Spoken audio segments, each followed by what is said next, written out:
Hi, I'm Anthony Fury, joined by National Post columnist Chris Selly. Good morning, Chris. How are you? I'm very well, Anthony. Good morning.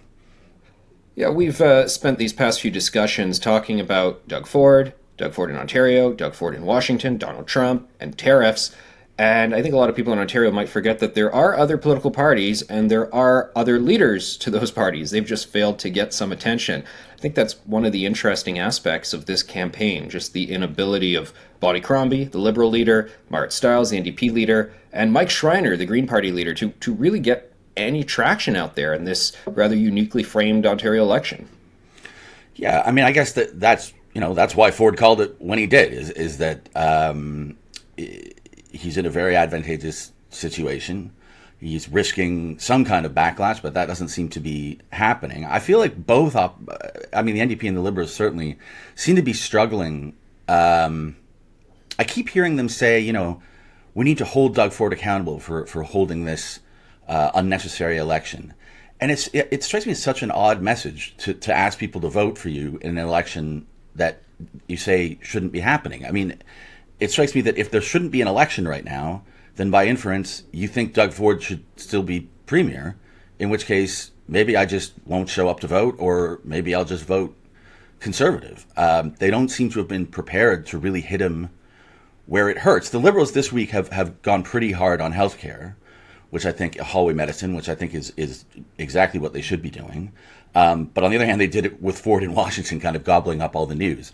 So it is kind of a weird sort of failure to launch situation, and they don't have a lot of time left. In my latest column, I was talking about the great expectations that were held for Bonnie Crombie, and so far she's failed to deliver. She was seen in some respects as the Justin Trudeau of the Ontario Liberals, the person who would lead them to the promised land out of the third party place that Kathleen Wynne left them in after she decimated the party. Bonnie Crombie has really failed to deliver. She was supposed to be the more moderate or center right or fiscally conservative Liberal leader. Chris, you were writing about the fact that Bonnie Crombie was saying we shouldn't be covering up the Sir John A. Macdonald statues and so forth. But I don't think there's been much attention actually brought to that. People don't really know about those points. She's not making them their primary ones.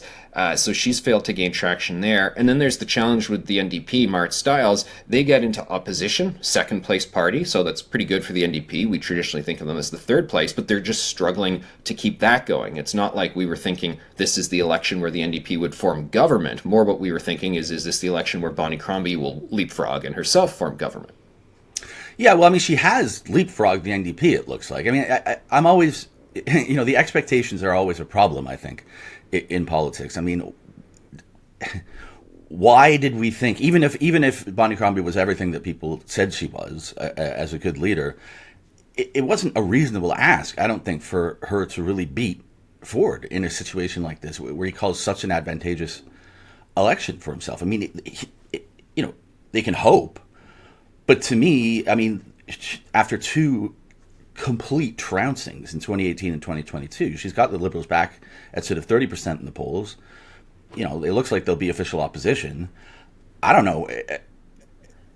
Those don't seem like unreasonable expectations, and it seems to me that she's meeting them. But of course, that's the Liberal mindset specifically, is that if we don't win, something horrible has happened. And, there needs to be recriminations and we can never talk to this person again. And I don't know if she's going to get another chance. But I think she's certainly a heck of a lot more impressive than Stephen Del Duca. A low bar, admittedly. Speaking of low bars, I know I alluded to the fact we'd mentioned the Green Party, but I only want to mention it to say that we should not mention the Green Party.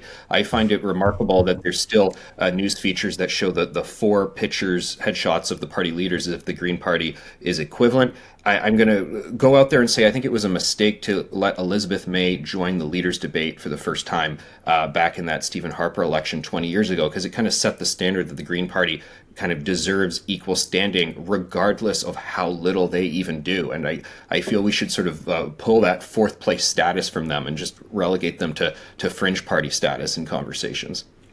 I mean, I don't mind if there's only four people in a debate. I don't mind. I think when you start getting into sort of six or seven, it gets to be a bit of a mess. I mean, the Ontario Greens are certainly more relevant than the federal Greens. Again, as you say, low bar. Yeah, I don't know. It's certainly a three-way race. I agree that there's not much point paying attention to the Greens, but then, I don't mind having someone in a debate who's going to kind of throw a few curveballs in there when everyone else is so rehearsed and they're set at 1, 2, 3. All right, well, let's leave it at that for today. Thanks everyone for watching.